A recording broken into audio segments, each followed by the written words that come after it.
From Clutch Points, two hidden gems on the Browns' 2024 roster. Number one, Jerome Ford. Ford carried the load, carried the ball 204 times, 813 yards, 4 touchdowns. Demonstrated a major factor in the passing game, 44 catches, another 319 yards, and 5 touchdowns. Number two, Devin Bush, expected to play a key role for the Browns defense, can play inside or outside linebacker. Likely to man one of the outside spots for the Browns, should be valuable asset role where he does not have to be a dominant player. Reliable tackler and is very agile, is what they describe him as. I'm curious to see how Jim Schwartz uses Devin Bush, because I have a pretty good idea he knows how he wants to use him, and that usually means a guy that's going to be productive. Yeah, and when you see these clips come out of these linebackers going through the drills, you see JOK and he looks absurd fast and these movement skills. Devin Bush isn't far behind in his movement skills. He's highly athletic and has a ton of explosivity.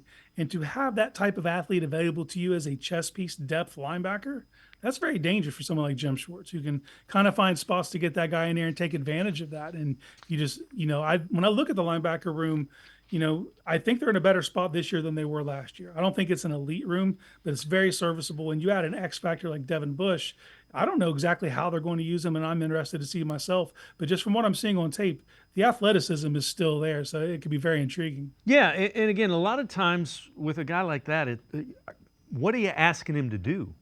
If you don't, there are certain things he can't do because he's a little undersized.